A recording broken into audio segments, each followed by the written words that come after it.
എല്ലാവർക്കും നമസ്കാരം. ഇന്നത്തെ topic perimenopausal symptoms in ladies. അതായത് ഒരു മിഡ് ലൈഫ് ആവുമ്പോഴത്തേക്കും ലേഡീസിലുള്ള ഹോർമോണൽ വ്യതിയാനങ്ങൾ, അതുമൂലമുള്ള പ്രശ്നങ്ങൾ. പലപ്പോഴും പലരും തിരിച്ചറിയാതെ പോകുന്ന ഒരു പ്രശ്നമാണ് ഈ മിഡ് ലൈഫ് ക്രൈസിസ്. അപ്പോൾ അതിൻ്റെ പല സിംറ്റംസ് എന്തൊക്കെയാണ്, അത് പലരെയും ബുദ്ധിമുട്ടിക്കുന്നുണ്ട്. അപ്പോൾ അവർ വിചാരിക്കുന്നത് അവരുടെ എന്തെങ്കിലും ഒരു പേഴ്സണൽ ഹെൽത്ത് ഇഷ്യൂസാണ് എന്നവർ തെറ്റിദ്ധരിക്കും. അപ്പോൾ ഈ ഒരു കാര്യങ്ങളൊക്കെ അറിഞ്ഞിരുന്നാൽ നമുക്ക് ഇതിനെ ഒരു പരിധിവരെ നമുക്ക് തടയാം.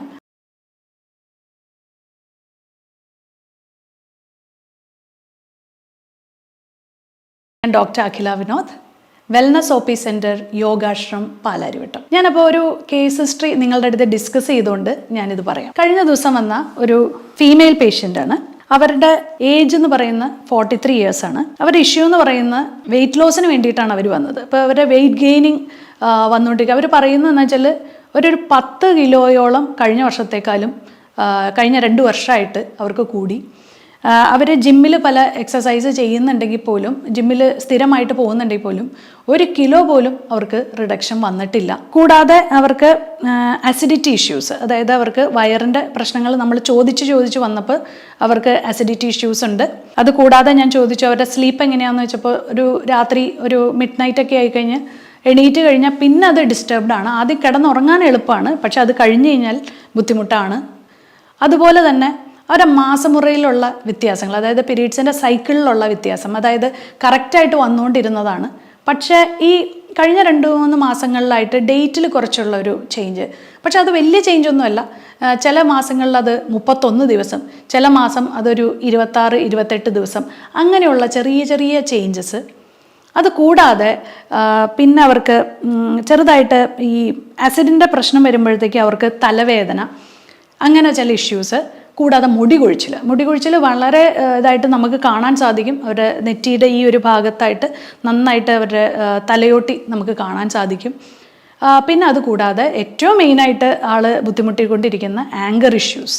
അവർക്ക് ഭയങ്കരമായിട്ടുള്ള ആങ്കർ, അവരെ കുട്ടികളെ ഭയങ്കരമായിട്ട് ചീത്ത പറയുന്നു, ഹസ്ബൻഡായിട്ടുള്ള അസ്വാരസ്യങ്ങൾ, അങ്ങനെയുള്ള പല പല പ്രശ്നങ്ങൾ. ഇതൊക്കെയാണ് അവരുടെ മെയിനായിട്ട് ഒരു സിംറ്റംസ് ആയിട്ട് നമ്മുടെ അടുത്ത് വന്നത്. അപ്പോൾ ഒരുവിധം ഈ ഒരു പ്രായത്തിൽ, അതായത് 35 തൊട്ട് 45 വയസ്സ് വരെയുള്ള സ്ത്രീകൾ നമ്മളുടെ അടുത്ത് വരുമ്പോൾ പറയുന്നതിൽ ഏകദേശം എല്ലാ സിംറ്റംസും കോറിലേറ്റ് ചെയ്ത് വരുന്നത് പെരിമെനോപോസൽ ഒരു ഫേസിലേക്കാണ്. അപ്പം നിങ്ങൾ അറിയേണ്ട ഒരു കാര്യം എന്ന് വെച്ചാൽ, നമ്മളെ സ്ത്രീകളിൽ ഒരു 30 വയസ്സ് വരെ ചിലവർക്ക്, അല്ലെങ്കിൽ 30 തൊട്ട് 35 വരെ നമ്മളൊരു ഫേസാണ്. എല്ലാ 5 വർഷവും മനുഷ്യർ മാറിക്കൊണ്ടിരിക്കുന്നു എന്ന് പറയും. അപ്പം നമ്മളുടെ ഇത്രയും നാൾ നമ്മുടെ പ്യൂബേർട്ടി കഴിഞ്ഞു, പ്രഗ്നൻസി കഴിഞ്ഞു, അത് കഴിഞ്ഞിട്ടുള്ള ആ ഒരു ഫേസിലേക്ക് നമ്മൾ വരുമ്പോൾ, അല്ലെങ്കിൽ ഒരു മിഡ് ലൈഫിലേക്ക് വരുമ്പോൾ നമ്മൾക്ക് ഒത്തിരി ഹോർമോണൽ ചേഞ്ചസ് നമ്മളുടെ ശരീരത്തിൽ ഉണ്ടാവുന്നു. ആ സമയത്ത് നമ്മളുടെ ആ ശരീരം അതിനുവേണ്ടി അടുത്ത ഒരു സ്റ്റേജിലേക്ക് പ്രിപ്പയർ ചെയ്യുന്ന സമയത്ത് നമുക്ക് ഈ പറഞ്ഞിരിക്കുന്ന എല്ലാ പ്രശ്നങ്ങളും വരും. അപ്പോൾ ഈ പ്രശ്നങ്ങൾ വരുമ്പോൾ നമ്മൾ എങ്ങനെയാണ് അതിനെ ഹാൻഡിൽ ചെയ്യേണ്ടത് എന്ന് ഞങ്ങൾ കൂടുതലും അവരെ പഠിപ്പിച്ചു കൊടുക്കുന്ന ലൈഫ് സ്റ്റൈലിലുള്ള വരുത്തേണ്ട മാറ്റങ്ങൾ. അതായത് ഇത്രയും നാളും ഞാനത് ചെയ്തു, പക്ഷേ ഇപ്പം എനിക്ക് ചെയ്യാൻ സാധിക്കുന്നില്ലല്ലോ എന്ന് പറയുമ്പോൾ അത് അവർക്ക് ഭയങ്കരമായിട്ട് അവരെ ഡിപ്രഷനിലാക്കുന്നു. അതായത് അവർക്ക് കഴിഞ്ഞ കുറേ ജോലികളായിക്കോട്ടെ, അല്ലെങ്കിൽ അവർ ചെയ്യുന്ന ഫിസിക്കൽ ആക്ടിവിറ്റി, എന്തെങ്കിലും എക്സസൈസ് ആയിക്കോട്ടെ, അവർക്ക് പണ്ടത്തെ അത്രയും ആ ഒരു കപ്പാസിറ്റി ഇപ്പോൾ ആ എക്സസൈസ് ചെയ്യാനായിട്ട് അവർക്ക് കിട്ടുന്നില്ല. അതവരെ ഭയങ്കരമായിട്ട് ഡിസപ്പോയിൻ്റ് ചെയ്യുന്നുണ്ട്. അതുകൂടാതെ പണ്ട് അവർ വളരെ ഹാപ്പി ആയിരുന്നു, ഇത്രയും സെൻസിറ്റീവ് അല്ലായിരുന്നു. അവർ തൊട്ടതിനും പിടിച്ചതിനും ഒക്കെ കരച്ചിൽ വരിക, അതുപോലെ തന്നെ പെട്ടെന്ന് കുട്ടികളോട് ദേഷ്യപ്പെടുക. അത് കഴിഞ്ഞ് കുട്ടികൾ സ്കൂളിൽ പോയി കഴിയുമ്പോഴത്തേക്കും അവരത് ഓർത്തിരുന്ന് കരയുക. അപ്പോൾ അവരുടെ ആങ്കർ ഇഷ്യൂസ് അവർക്കത് കൺട്രോൾ ചെയ്യാൻ പറ്റുന്നില്ല. പക്ഷേ അവർക്ക് അത്രയും ഒരു ആങ്സൈറ്റിയോ ടെൻഷനോ ഉണ്ടോയെന്ന് വെച്ചാൽ ട്രീറ്റ് ചെയ്യേണ്ടതായിട്ടുള്ള ഒരു പ്രശ്നങ്ങളില്ല താനും. പിന്നെ വയറിൻ്റെ പ്രശ്നങ്ങൾ, ചിലവർക്കത് കോൺസ്റ്റിപ്പേഷനായിട്ട് കാണാറുണ്ട്, ചിലവർക്കത് ആസിഡ് റിഫ്ലക്സ് ആയിട്ട്, അതായത് മുകളിലേക്ക് തേട്ടി വരുന്ന രീതിയിലും വരാറുണ്ട്. വൈറ്റമിൻ ഡി നമ്മൾ ഇവരോട് ചെക്ക് ചെയ്യാൻ പറയുമ്പോൾ വളരെ ഡെഫിഷ്യൻ്റ് ആവാറുണ്ട്. അപ്പം നമ്മൾ ശ്രദ്ധിക്കേണ്ട, ആദ്യം നമ്മൾ ഇവരോട് പറഞ്ഞ് കൊടുക്കുന്ന കുറച്ച് ടെസ്റ്റുകൾ എന്ന് പറയുന്ന ഹോർമോണൽ എസ്സേ.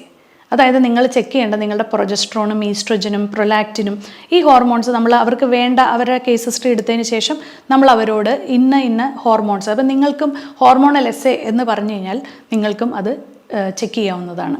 രണ്ടാമതായിട്ട് നമ്മൾ പറയുന്നത് തൈറോയിഡിൻ്റെ എന്തെങ്കിലും വ്യതിയാനങ്ങളുണ്ടോ, തൈറോയിഡിൻ്റെ ആൻറ്റി TPO ആൻറ്റി TG എന്ന് പറയുന്ന ആൻറ്റിബോഡീസും കൂടി നമ്മൾ ഇതിൻ്റെ കൂടെ ചെക്ക് ചെയ്തിട്ട് തൈറോയ്ഡ് ഗ്രന്ഥി പൂർണ്ണമായിട്ടും ഓക്കെ ആണോ എന്നുകൂടി നമ്മൾ ചെക്ക് ചെയ്യിപ്പിക്കും. പിന്നെ ഒരു ഇത് പറയുന്നത് വൈറ്റമിൻ ഡി, വൈറ്റമിൻ നമ്മളൊന്ന് ചെക്ക് ചെയ്യിപ്പിക്കും.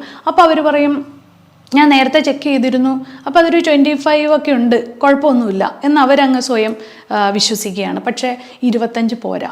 നമ്മൾക്ക് ഈ ഒരു ഫേസിൽ നമുക്കൊന്ന് ഡിഫെൻഡ് ചെയ്ത് മുമ്പോട്ട് പോകണമെങ്കിൽ 70 എങ്കിലും നിങ്ങളിത് എത്തിക്കണം.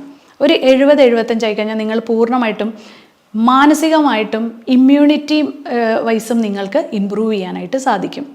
പിന്നെ പറയുന്ന ഒരു ഘടകം എന്ന് പറയുന്ന ഫെറിറ്റിനാണ്. ഫെറിറ്റിൻ പല ലേഡീസിലും ഈ പറഞ്ഞ മാസമുറയിലുള്ള ബ്ലീഡിങ് ചിലവർക്ക് അധികമായിരിക്കും, ചിലവർക്ക് അത് വളരെ കുറവായിരിക്കും. ഈ കുറവ് വരുമ്പോൾ നിങ്ങളത് തീർച്ചയായിട്ടും ഫെറിറ്റിൻ വേഗം പോയി ചെക്ക് ചെയ്യുക, ഹീമോഗ്ലോബിനും ചെക്ക് ചെയ്യുക. ഇത് കാണുമ്പോൾ നിങ്ങളുടെ ആ സ്റ്റോർഡ് അയൺ, അതായത് സ്റ്റോർ ചെയ്തിരിക്കുന്ന അയൺ വിത്ത് ഓക്സിജൻ മോളിക്യൂൾ വളരെ കുറവ്. അപ്പോൾ ഈ പറഞ്ഞ ഒരു സിംറ്റംസ് പറയാൻ വിട്ടുപോയി. അതായത് ഇവർ നടന്നു കഴിയുമ്പോൾ ഇവർക്ക് കിതപ്പ് വരിക. ഈ കിതപ്പ് വരുമ്പോൾ അത് മനസ്സിലാക്കണം, ഓക്സിജൻ്റെ ആ ഒരു എമൗണ്ട് കുറഞ്ഞിട്ടാണ്. അപ്പോൾ നിങ്ങൾ ഫെറിറ്റിൻ തീർച്ചയായിട്ടും ചെക്ക് ചെയ്യുക. അപ്പോൾ നമുക്ക് കാണാൻ പറ്റും അത് 10 താഴെയായിരിക്കും. ഓക്കെ, അപ്പോൾ അത് വളരെ ഇമ്പോർട്ടൻ്റ് ആണ്. പിന്നെ നിങ്ങൾ ചെക്ക് ചെയ്യണമെന്ന് വെച്ചാൽ ഇൻഫ്ലമേഷൻ, അതായത് മിക്ക ലേഡീസിലും ഇതും വളരെ ഇമ്പോർട്ടൻ്റ് ആണ്. എനിക്ക് കുറേ സിംറ്റംസ് ഉണ്ട് പറയാനായിട്ട്, പക്ഷേ എല്ലാം ഇങ്ങനെ നിരത്തി വരുവാണെങ്കിൽ ഒരു 10, 15, 20 സിംറ്റംസോളം എല്ലാ ലേഡീസും കംപ്ലയിൻറ്റ് ചെയ്തത് വെച്ച് നമുക്ക് വേണമെങ്കിൽ പറയാൻ പറ്റും. അതിനകത്ത് ഏറ്റവും ഇമ്പോർട്ടൻ്റ് ആയിട്ട് ഇപ്പോൾ കുറച്ച് ഈ ഒരു അടുത്തിടെ വന്ന എല്ലാ ലേഡീസും പറയുന്നതാണ് നീർക്കെട്ട്, ഇൻഫ്ലമേഷൻ, ജോയിൻറ്റ് പെയിൻ. ഇതെല്ലാം ഒരു കാറ്റഗറിയിൽ പെടുത്താം നമുക്ക്. ഈ ഇൻഫ്ലമേഷൻ എന്ന് പറയുമ്പോൾ അവർക്ക് പറയുകയാണ് പുറത്തിൻ്റെ വേദന. ഇവിടെ ഈ ബാക്കിലായിട്ട് അവർ ചൂണ്ടിക്കാണിക്കുക ഒരു പർട്ടിക്കുലർ പോയിന്റിൽ നല്ലപോലെ വീർത്ത് നീർക്കെട്ട് ഇങ്ങനെ കിടക്കുന്നത് നമുക്ക് കാണാൻ സാധിക്കും. അപ്പോൾ ഈ ഇൻഫ്ലമേഷൻ, അപ്പം നമ്മൾ എന്ത് ചെയ്യുന്നുവെച്ചിട്ടുണ്ടെങ്കിൽ ഇവരുടെ വൈറ്റമിൻ എയും പിന്നെ അതുപോലെ തന്നെ കാലിൻ്റെ മസിൽ വേദന, അതുപോലെ തന്നെ രാവിലെ എണീക്കാൻ വയ്യായിക, ഇത് വരുമ്പോൾ നമ്മൾ ഇവരുടെ മഗ്നീഷ്യം ലെവലും ഒക്കെ നമ്മൾ ചെക്ക് ചെയ്യിപ്പിക്കും. പല വൈറ്റമിൻസിൻ്റെയും ഡെഫിഷ്യൻസി നമ്മൾ മാറ്റിയെടുത്ത് നല്ലപോലെ സപ്ലിമെൻറ്റ്സും അതുപോലെ തന്നെ ലൈഫ് സ്റ്റൈല് നമ്മളൊന്ന് മാറ്റിപ്പിടിക്കും. അതായത് ഇന്നലെ വരെ ചെയ്തിരുന്ന പല കാര്യങ്ങളും ഇന്ന് മാറ്റേണ്ടിയിരിക്കുന്നു, അത് നമ്മൾ മാറ്റി കൊടുക്കും. കൂടാതെ നല്ലൊരു ഡയറ്റ് നിങ്ങൾ ഫോളോ ചെയ്യണം. അതായത് നിങ്ങളുടെ ആഹാരത്തിൽ ആസിഡ് റിഫ്ലക്സ് ഉള്ളവരാണെങ്കിൽ തീർച്ചയായിട്ടും നിങ്ങളുടെ ആഹാരത്തിൽ പ്രോബയോട്ടിക് കൂടുതൽ ഉൾപ്പെടുത്താനായിട്ട് ശ്രമിക്കുക. പ്രോബയോട്ടിക് സപ്ലിമെൻ്റ് ആയിട്ട് എടുക്കാം, അല്ലെങ്കിൽ തൈരിലൂടെ, അതായത് തൈരിൽ ലാക്ടോബാസിലസ് ബാക്ടീരിയ ഉണ്ട്. ഇതൊരു പ്രോബയോട്ടിക് ആയിട്ട് നിങ്ങൾക്ക് സ്ഥിരമായിട്ട് നിങ്ങൾ ഇത് രാവിലെ കഴിക്കുക. രാവിലെ ശരിക്കും പറഞ്ഞാൽ ഒരു പഴങ്കഞ്ഞി കുടിച്ച് നിങ്ങളുടെ വയറൊന്ന് സെറ്റാക്കുക. അത് എല്ലാ ദിവസവും കുടിക്കണം എന്നല്ല ഞാൻ പറയുന്നത്. ഒരാഴ്ചയെങ്കിലും നിങ്ങൾ രാവിലെ പഴങ്കഞ്ഞി കുടിക്കുകയാണെങ്കിൽ നിങ്ങളുടെ ശരീരമൊക്കെ ഒന്ന് തണുക്കാനും ഒക്കെ നല്ലതാണ്. അപ്പോൾ ഇങ്ങനെയുള്ള ഒരു കുറച്ച് കാര്യങ്ങൾ നമ്മൾ ലൈഫ് സ്റ്റൈലിൻ്റെ കുറച്ച് വ്യത്യാസങ്ങൾ മാറ്റി കൊടുത്തു. അതായത് ഉറക്കത്തിൻ്റെ സമയം അവരോട് മാറ്റാൻ പറയുന്നു, ഡയറ്റിലുള്ള കുറച്ച് വ്യത്യാസങ്ങൾ പറയുന്നു. അതിനുശേഷം നമ്മൾ യോഗയാണ് അവരോട് ഇത് ചെയ്യണം. അതായത് നിങ്ങൾ ഏതെങ്കിലും ഒരു ഫിസിക്കൽ ആക്ടിവിറ്റി, ഇപ്പം നിങ്ങൾക്ക് യോഗ ഇഷ്ടമല്ലാത്ത ഒരാളാണെങ്കിൽ നിങ്ങൾക്ക് സ്വിമ്മിങ്ങിനോ അല്ലെങ്കിൽ വേറെ എന്തെങ്കിലും കുറച്ച് വേർക്കുന്ന ഒരു എക്സസൈസ് ചെയ്യാനോ അല്ലെങ്കിൽ നിങ്ങൾ ജിമ്മിൽ പോവുകയോ അങ്ങനെ നിങ്ങളൊരു കറക്റ്റായിട്ടൊരു ഇത് ചെയ്യുക. പക്ഷേ ഈ പോകുന്നതിനൊക്കെ മുമ്പായിട്ട് ഞാൻ നേരത്തെ ആദ്യം പറഞ്ഞ ഈ കുറച്ച് ടെസ്റ്റുകൾ ചെയ്തിട്ട് നിങ്ങൾക്ക് മനസ്സിലാക്കുക അതിൻ്റെ മൂലകാരണം എവിടെയാണ് കിടക്കുന്നത്. അതിനെ റെക്ടിഫൈ ചെയ്തിട്ട് ഈ ഒരു കാര്യങ്ങൾ ചെയ്താലാണ് കാര്യമുള്ളൂ. അപ്പോൾ ഇങ്ങനെയുള്ള കുറച്ച് കാര്യങ്ങൾ നിങ്ങൾ എക്സസൈസിലൂടെയും ഇത് ചെയ്യുക. അതുകൂടാതെ നിങ്ങൾ ഫാസ്റ്റിംഗ് എടുക്കുക. ആഴ്ചയിൽ ഒരിക്കൽ നിങ്ങളൊരു ഫാസ്റ്റിംഗ്, ആ ഫാസ്റ്റിംഗ് എന്ന് പറഞ്ഞാൽ മുഴുവൻ ഇങ്ങനെ വാട്ടർ ഫാസ്റ്റിംഗ് ഒന്നും ചെയ്യണമെന്നില്ല. നിങ്ങൾക്ക് വേണമെങ്കിൽ ഒരു ജ്യൂസ് ഫാസ്റ്റിംഗ് ആക്കാം. അങ്ങനെ നിങ്ങളുടെ ശരീരത്തിനെ ഒന്ന് ശുദ്ധീകരിക്കുക. ഇതാണ് നിങ്ങൾക്ക് ചെയ്യാവുന്ന വേറൊരു നല്ല കാര്യം എന്ന് പറയുന്നത്. അപ്പോൾ ഈ ഫാസ്റ്റിംഗ് എടുക്കുമ്പോൾ എന്താ വെച്ചാൽ നിങ്ങൾക്കുണ്ടാവുന്ന ഫാറ്റി ലിവറോ അല്ലെങ്കിൽ അങ്ങനെയൊക്കെ ഉള്ള എന്തെങ്കിലും ഹോർമോണൽ പ്രശ്നങ്ങളൊക്കെ മാറിക്കിട്ടും. അതുകൂടാതെ നിങ്ങൾ ഈ പറഞ്ഞ പോലെ വേർക്കുക എന്നുള്ളത്, ഒരു ദിവസത്തിൽ 1 മണിക്കൂർ നടന്നോ എക്സസൈസ് ചെയ്തോ വേർക്കുക എന്നുള്ളതും വളരെ ഇമ്പോർട്ടൻ്റ് ആണ്. മാനസികമായിട്ടുള്ള ആരോഗ്യം വളരെ ഇമ്പോർട്ടൻ്റ് ആണ്. അതിന് വേണ്ടിയിട്ട് ബ്രീത്തിങ് എക്സസൈസോ 1 മണിക്കൂറെങ്കിലും നിങ്ങൾ മെഡിറ്റേഷനും ബ്രീത്തിങ് എക്സസൈസിനും വേണ്ടിയിട്ട് മാറ്റിവെക്കുക. നല്ലൊരു ഉറക്കം നിങ്ങൾ ഉറങ്ങുക. 10 മണി തൊട്ട് ഉറങ്ങാനായിട്ട് ശ്രമിക്കുക. അപ്പോൾ ഈ ഒരു ടിപ്സൊക്കെ നിങ്ങളെ ഹെൽപ്പ് ചെയ്തു എന്ന് ഞാൻ വിചാരിക്കുന്നു. അപ്പോൾ ഇനി വേറൊരു വീഡിയോയുമായി ഇനിയും കാണാം.